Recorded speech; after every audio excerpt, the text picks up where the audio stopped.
राम राम दोस्तों, RRM मारवाड़ी जुगाड़ में आपका एक बार फिर स्वागत है।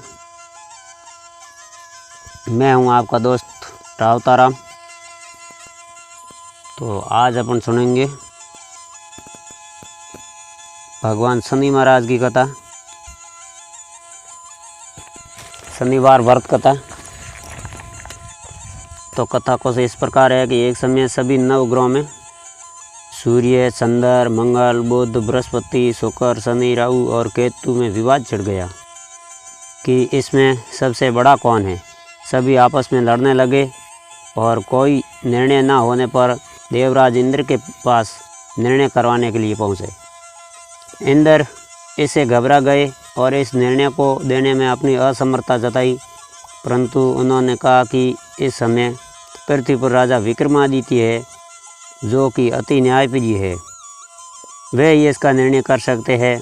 सभी ग्रह एक साथ राजा विक्रमादित्य के पास पहुँचे और अपना विवाद बताया, साथ ही निर्णय लेने के लिए कहा।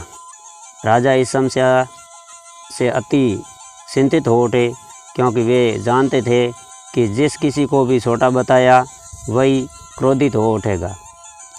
तब राजा को एक न्याय सूझा।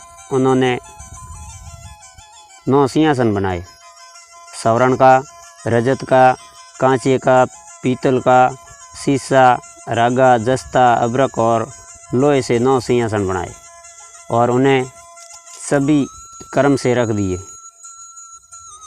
फिर उन सब से निवेदन किया कि आप सभी अपने अपने सिंहासन पर स्थान ग्रहण करें।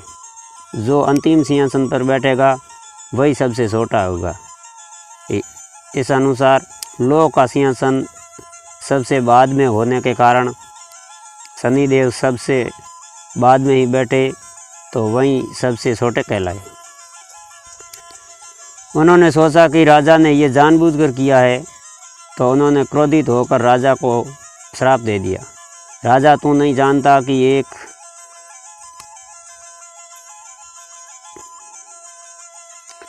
सूर्य एक राशि में 1 महीना, चंद्रमा 2.25 महीना और 2 दिन, मंगल 1.5 महीना, बृहस्पति 13 महीना, बुध और शुक्र 1-1 महीनों विचरण करेंगे, परंतु मैं 2.5 से 7.5 साल तक रहता हूँ। बड़ों का मैंने विनाश किया है। श्री राम की 7.5 आने पर उन्हें वनवास हो गया। रावण की आने पर उनकी लंका को बंदरों की सेना से परास्त होना पड़ा। अब तुम सावधान रहना। ऐसा कहकर क्रोधित होते हुए शनिदेव वहाँ से चले गए। अन्य देवता खुशी खुशी चले गए। कुछ समय बाद राजा की 7.5 आ गई, तो राजा ने हाथ पर पनौती लागी। तब शनिदेव घोड़ों के सौदागर बनकर वहाँ आए और उनके साथ कई बढ़िया घोड़े लाए। राजा ने ये समाचार सुना तो अपने अश्वपाल को अच्छे घोड़े खरीदने की आज्ञा दी। उसने कई अच्छे घोड़े खरीदे। एक सर्वोत्तम घोड़ा राजा के लिए सवारी हेतु खरीदा। राजा ज्यों ही उस पर बैठ, वह घोड़ा सरपट वन की ओर भागा। भीषण सुनसान जंगल में पहुंच गया और वहां जाकर अंतर्ध्यान हो गया। राजा भूखा प्यासा भटकता रहा। तब एक ग्वाले ने उसे पानी पिलाया। राजा ने प्रसन्न होकर उसे एक अपनी अंगूठी दी। वह अंगूठी देकर राजा नगर को चल दिया और वहाँ अपना नाम उज्जैन निवासी वीका बताया।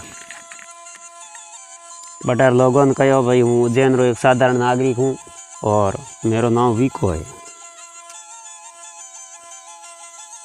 वहाँ एक हेठरी दुकान के जल इत्यादि पिया और कुछ विश्राम भी किया। भाग्यवश उन दिन सेठ की बड़ी बिक्री हुई। सेठ उसे खाना इत्यादि कराने के खुश होकर अपने साथ घर ले गया। वहाँ उसने एक खूंटी पर देखा कि एक हार टंगा है और एक पास में ही मोर का चित्र बना हुआ है, जैसे खूंटी निकल रही है। थोड़ी देर में पूरा हार गायब हो गया। वह खूंटी निकल गई हार को। तब सेठ के आने पर देखा कि हार गायब है। उसने समझा कि वीका ने उसे चुराया है। उसने वीका को कोतवाल के पास पकड़वा दिया। फिर राजा ने भी उसे चोर समझकर हाथ पैर कटवा दिए। अब राजा सौरंगिया बन गया और नगर के बाहर फेंक दिया। वहाँ से एक तेली निकल रहा था, जैसे दया आई और उसने वीका को अपनी गाड़ी में बैठा लिया और घर ले जाकर अपने कोलू पर सेट कर दिया और राजा विक्रमादित्य तेली के घोड़ी के बैल हाँकते और बैठे बैठे आवाज़ लगाते। सोरंग होने पर हाथ पैर चलने के लिए तो थे नहीं, तो इसीलिए राजा ने वहीं बैठकर तेली के बैल हाँकना ही उचित समझा।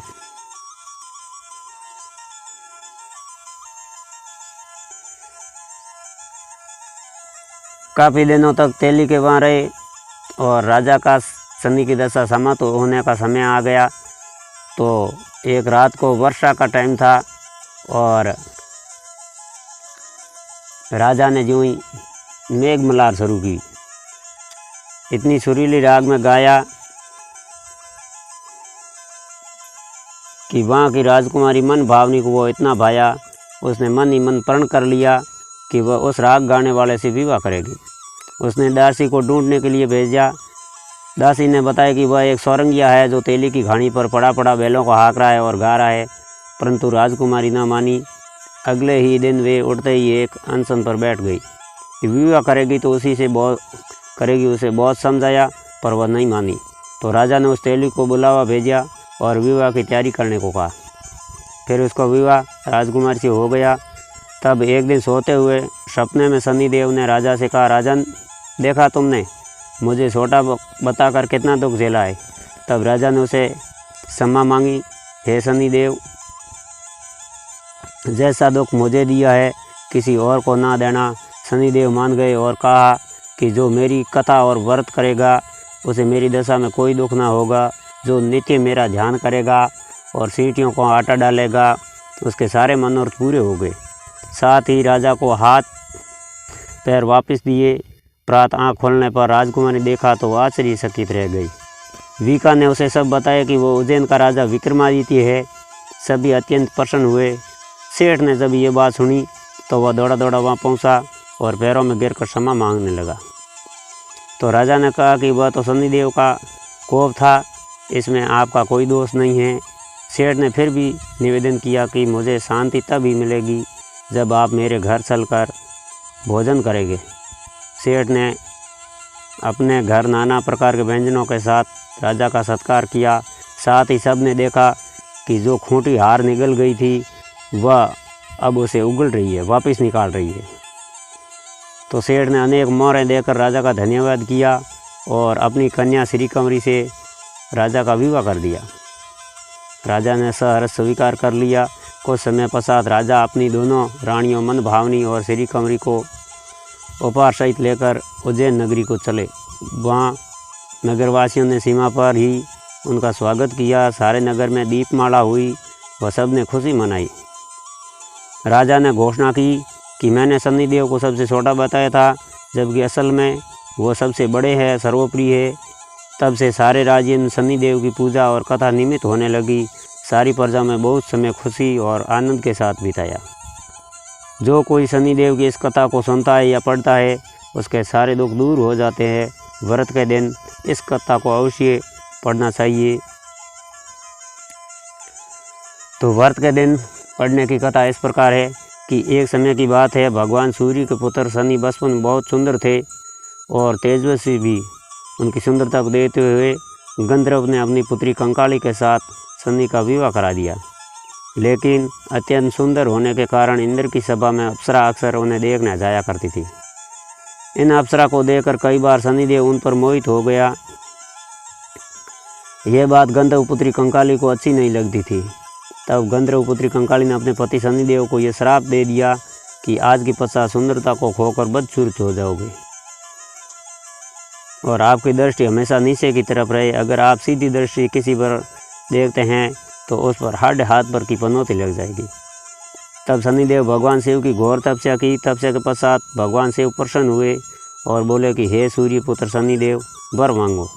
तब शनिदेव बोले कि ये सदाशिव शंभु, हम पर कृपा करके हमें दृष्टि पर सीधे देखने के लिए कर दीजिए। भगवान शिव बोले, व्यक्ति शनिवार के दिन पीपल के नीचे तेल चढ़ाएगा, उस पर तुम्हारे पढ़ने वाले को दृष्टि शुभ दृष्टि में बदल जाएगी। इसलिए शनिवार के दिन पीपल के नीचे शनिदेव की पूजा होती है। तो शनि महाराज की ये कथा समाप्त होती है। आपको ये कथा कैसी लगी मुझे लाइक कमेंट करके बताना। अगर आप मेरे चैनल पर नए हैं तो मेरे चैनल की सदस्यता लेकर घंटी का बटन दबा देंगे और मिलेंगे एक वीडियो में और तब तक के लिए